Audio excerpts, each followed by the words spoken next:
રાજકોટમાં માધાપર ચોકડી નજીક આયોજિત સર્વજ્ઞાતીય સમૂહ લગ્નમાં લગ્ન સમયે જ આયોજકો ગાયબ થઈ જતા અને લગ્ન સ્થળે કોઈ વ્યવસ્થા ન હોવાથી પરણવા આવેલા વરવધુ તેમજ તેમના પરિવારજનો મુશ્કેલીમાં મુકાયા હતા.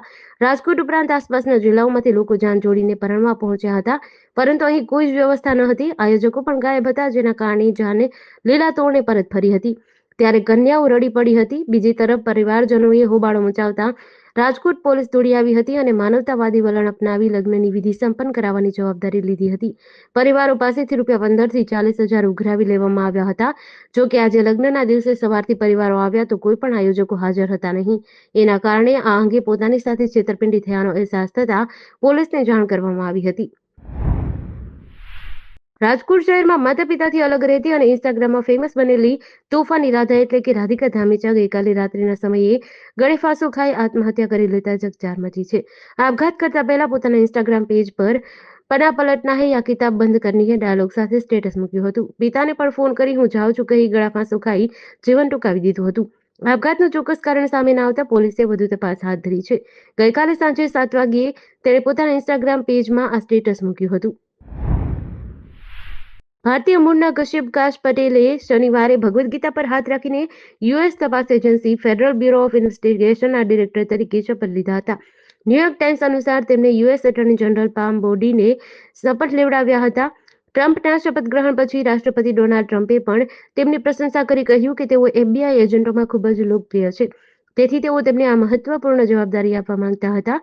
તેમને વિશ્વાસ છે કે પટેલ અત્યાર સુધીના સૌથી સક્ષમ FBI ડિરેક્ટર તરીકે ઓળખાશે. કાશ પટેલ FBIનું નેતૃત્વ કરનારા 9મા અધિકારી છે. શપથ લીધા પછી તેમણે કહ્યું કે ઘણા લોકો કહે છે કે અમેરિકન ડ્રીમ ખતમ થઈ ગયું છે, પરંતુ તેમણે એ જોવું જોઈએ કે હું અમેરિકન ડ્રીમને જીવી રહ્યો છું. પટેલે કહ્યું, તમે પહેલી પેઢીના ભારતીય સાથે વાત કરી રહ્યા છો, જે દુનિયાના સૌથી મહાન રાષ્ટ્રની એક મુખ્ય સરકારી એજન્સીનું નેતૃત્વ કરવા જઈ રહ્યો છે.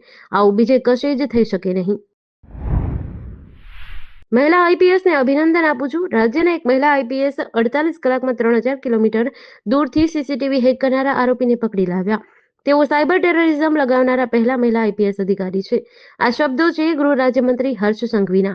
તેમણે જે મહિલા આઈપીએસ અધિકારીને અભિનંદન આપ્યા તેમનું નામ છે લવિના સિન્હા. લાખો રૂપિયા કમાવવા માટે પ્રયાગરાજમાં ચાલી રહેલા મહાકુંભ મેળામાં સ્નાન કરતી અને હોસ્પિટલમાં ચેકઅપ કરાવતી મહિલાઓના આપત્તિજનક વિડીયો યુટ્યુબ પર અપલોડ કરવાનો કેસ દેશભરમાં ચર્ચાસ્પદ બન્યો છે. પૈસા માટે મહિલાઓના આપત્તિજનક વિડીયો અપલોડ કરવાના કેસના કારણે રાજકોટથી પ્રયાગરાજ અને મહારાષ્ટ્રમાં અત્યંત ચિંતાનો વિષય બન્યો છે. યુટ્યુબ અને ટેલિગ્રામમાં મહિલાના ઇન્જેક્શન લેતા કે કુંભમાં સ્નાન કરતા વિડીયોઝ 800 થી 1000માં વેચવામાં આવી રહ્યા હતા. ભવનાથ મહાદેવના સાનિધ્યમાં ગિરનાર તળેટી ખાતે 4 દિવસના મહાશિવરાત્રી મેળાનો આજથી પ્રારંભ થયો છે. આજે ભવનાથ મહાદેવ મંદિર પર ધ્વજારોહણ કર્યા બાદ મેળાને વિધિવત રીતે ખુલ્લો મૂકવામાં આવ્યો છે. આગામી 4 દિવસ ભવનાથ ક્ષેત્રમાં નાગા સંન્યાસીઓ, સાધુ સંતો અને લાખો ભાવિકો ઉમટી મહાદેવના મેળાની મોજ માણશે. ભજન, ભોજન અને ભક્તિના ત્રિવેણી સંગમ સમાન આ મેળામાં સાધુઓ ધૂણી ધખાવશે તેમજ વિવિધ કલાકારો ભજનોની રમઝટ બોલાવશે. મહાશિવરાત્રી મેળાની શરૂઆત જૂના અખાડાના મહામંડલેશ્વર હરિગીરી મહારાજ, જગતગુરુ મહેન્દ્રાનંદગીરી મહારાજ, ઇન્દ્રભારતી બાપુ, મુક્તાનંદ બાપુ, મહામંડલેશ્વર હરિહરાનંદ ભારતી મહારાજ, બોધગીરી મહારાજ તેમજ જૂનાગઢ કલેક્ટર, SP સહિતના અધિકારીઓની ઉપસ્થિતિમાં ભવનાથ પટાંગણમાં પૂજ્યવિધિ બાદ ધ્વજારોહણ કરવામાં આવ્યું હતું. શુક્રવારે રાત્રે ડોનાલ્ડ ટ્રમ્પે અચાનક દેશના ટોચના લશ્કરી અધિકારીઓને હટાવી દીધા હતા. ન્યૂયોર્ક ટાઈમ્સના અહેવાલ મુજબ યુએસ આર્મીના જોઈન્ટ ચીફ ઓફ સ્ટાફના ચેરમેન CQ બ્રાઉન જુનિયર સહિત રક્ષા વિભાગના 6 અધિકારીને બરતરફ કરવામાં આવ્યા છે. જોઈન્ટ ચીફ ઓફ સ્ટાફ અમેરિકામાં સૌથી વરિષ્ઠ અધિકારી છે. કાયદા મુજબ તેઓ રાષ્ટ્રપતિના મુખ્ય લશ્કરી સલાહકાર છે. સામાન્ય રીતે ચેરમેનનો કાર્યકાળ 4 વર્ષનો હોય છે, પરંતુ CQ ફક્ત 16 મહિના માટે જ પદ પર રહી શક્યા છે.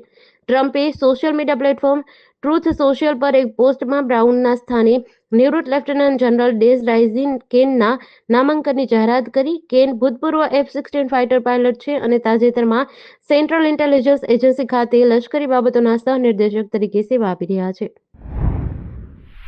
મહેસાણા ST વિભાગે બોર્ડની પરીક્ષા માટે મહત્વપૂર્ણ નિર્ણય લીધો છે. આગામી 27 ફેબ્રુઆરીથી શરૂ થનારી ધોરણ 10 અને 12ની પરીક્ષા માટે વિદ્યાર્થીઓની સુવિધા માટે વિશેષ વ્યવસ્થા કરાઈ છે. મહેસાણા ST નિગમે નિયમિત બસ સેવા ઉપરાંત 260 વધારાની ટ્રીપનું આયોજન કર્યું છે. આ નિર્ણય પાછળનો મુખ્ય હેતુ એ છે કે કોઈપણ વિદ્યાર્થી વાહનની અસુવિધાના કારણે પરીક્ષાથી વંચિત ન રહે. જિલ્લા વહીવટી તંત્રએ વિડીયો કોન્ફરન્સમાં ગ્રામ્ય વિસ્તારના વિદ્યાર્થીઓ માટે 85 વધારાની બસોની માંગણી કરી હતી. એસટી નિગમે જણાવ્યું, વધુ માંગણી આવશે તો તે મુજબ બસોની સંખ્યા વધારવામાં આવશે. વિદ્યાર્થીઓને કોઈ મુશ્કેલી ન પડે તે માટે તમામ જિલ્લા કક્ષાના વિભાગોને સૂચના આપવામાં આવી છે. દાહોદના નકલી બિનખેતી કૌભાંડમાં મુખ્ય આરોપી કુતુબુદ્દીન રાવતે દાહોદની ટ્રાયલ કોર્ટમાં સરેન્ડર કર્યું છે. કોર્ટે તેમના 6 દિવસના પોલીસ રિમાન્ડ મંજૂર કર્યા છે. 27 ફેબ્રુઆરી 2025 સુધી પોલીસ 16 મુદ્દાઓ પર રાવતની પૂછપરછ કરશે. આ કૌભાંડમાં 31 મે 2024ના રોજ રાવત સામે પ્રથમ એફઆઈઆર નોંધાઈ હતી.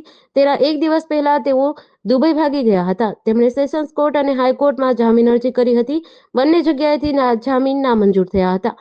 સુપ્રીમ કોર્ટમાં જામીન અરજી દરમિયાન દાહોદના ટીડીઓએ તેમની સામે બીજી એફઆઈઆર પણ નોંધાવી હતી. સુપ્રીમ કોર્ટે પ્રથમ વચગાળાની રાહત આપી હતી, પરંતુ બાદમાં કેસના મેરિટ તથા તથ્યો જોઈને રાવતના આગોતરા જામીન રદ કરાયા હતા.